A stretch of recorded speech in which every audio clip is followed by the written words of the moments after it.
Who is the man to beat Ilia Topuria at 145? In today's video, we're going to attempt to answer that question by going through 4 of the contenders who are probably closest to a title shot right now in the 145-pound division, and we're going to give each contender a percentage chance of beating Topuria.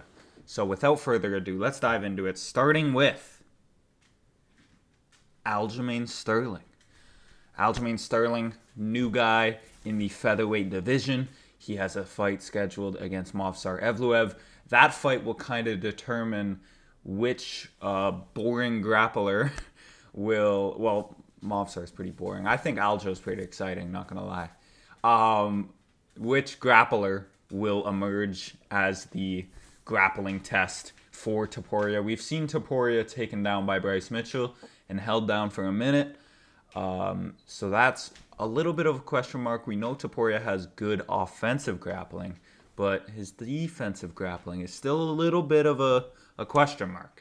So that's where Aljamain Sterling, former bantamweight champion, comes into play. He's got some weird striking. He's very unorthodox on the feet, throws kicks at weird times.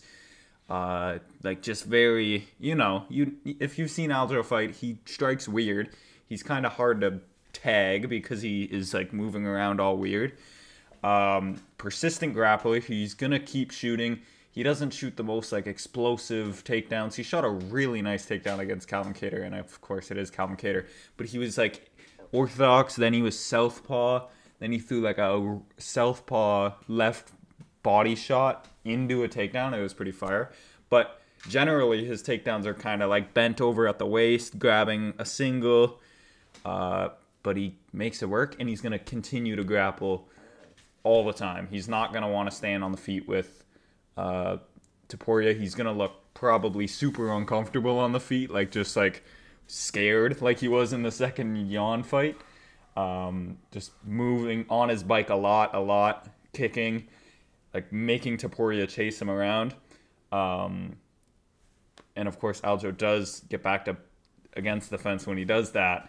Dangerous spot, but if he's pretty quick, kick, run for your life, and then shoot when he feels the chance to do it.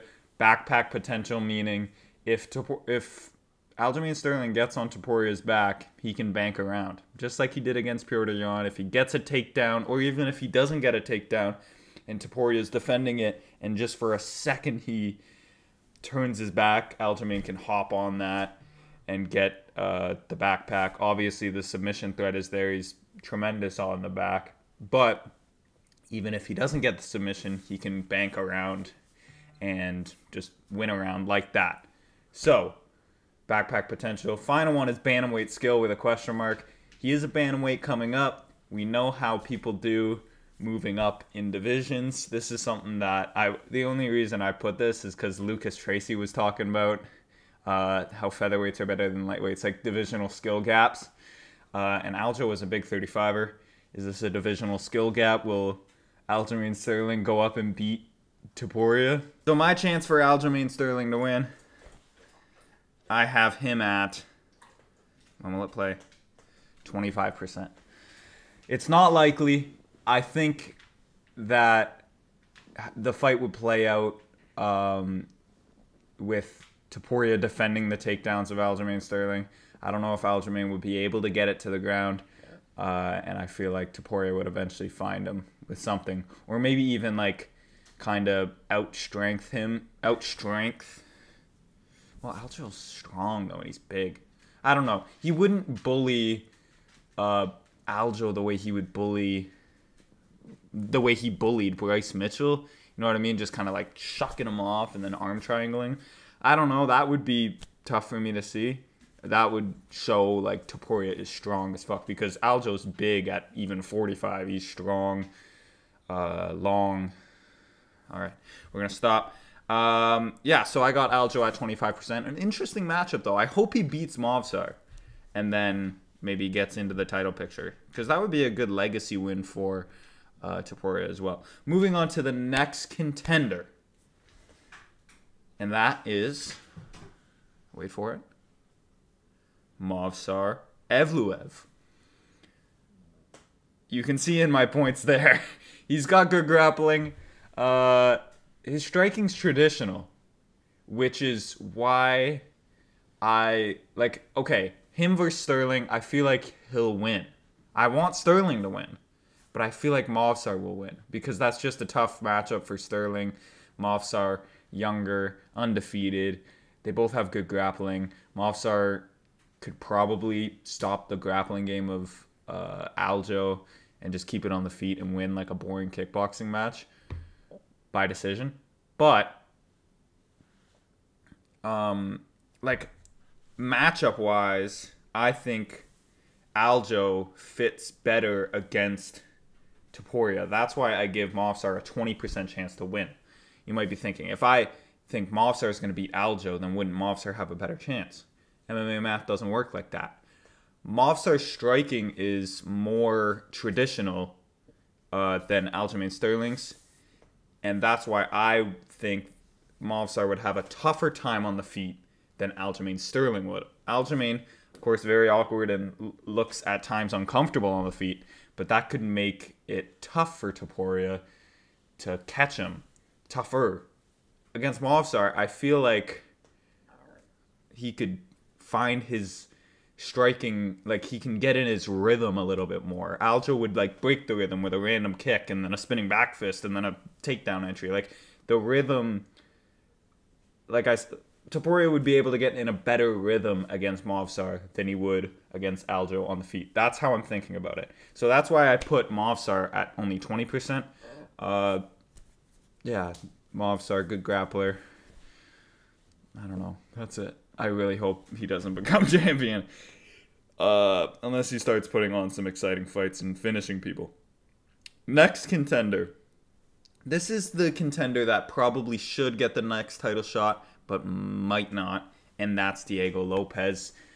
Diego Lopes is like scary. He's got some scary like aura to him right now. Powerful boxing. He's got dangerous grappling. Look at the size of his head. Like, look at his chin here. Like, damn. He's got a big, like, dome on him. And he's tall for the division. I should have put that as one of the points.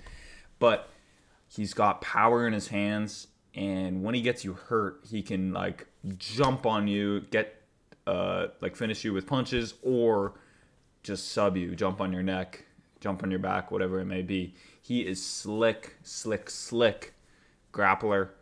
Like, probably, like, okay, Ortega, but he's probably the slickest grappler at 145 when it comes to jiu-jitsu. Where I think it's a little bit missing for Lopes is the takedown game. And would he want to pursue that against Topuria? I feel like that would be the smart move, but does Diego Lopes have the wrestling to get Topuria down? Tough to know.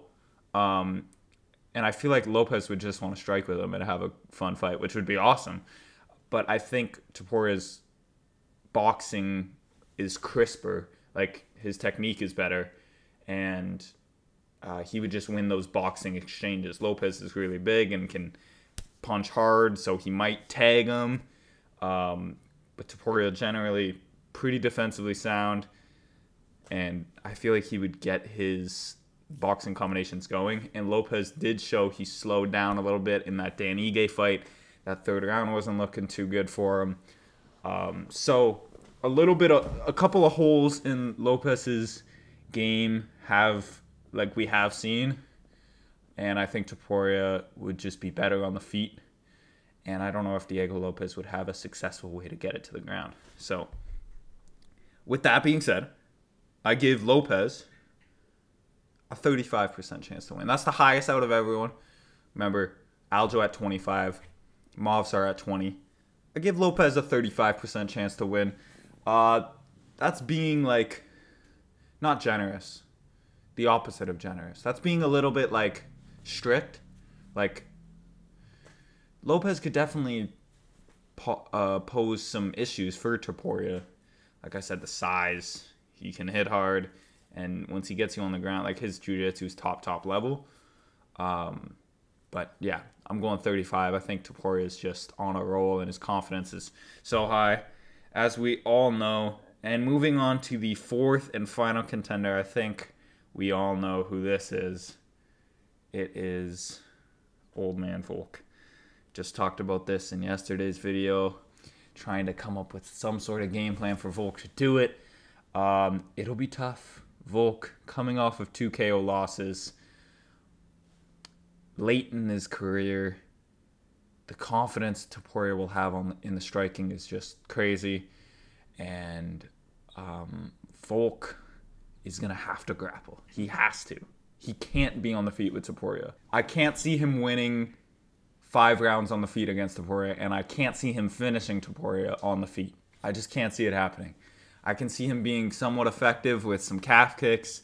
Maybe his jab gets going a little bit, like just how it was in the last fight, but eventually I feel like he'll get caught on the feet. So he has to grapple, and he has to do some damage to Topuria, like whether gassing him out or like ground and pound in the early rounds to hinder his chance of getting KO'd in the later rounds, because Topuria's style is very efficient.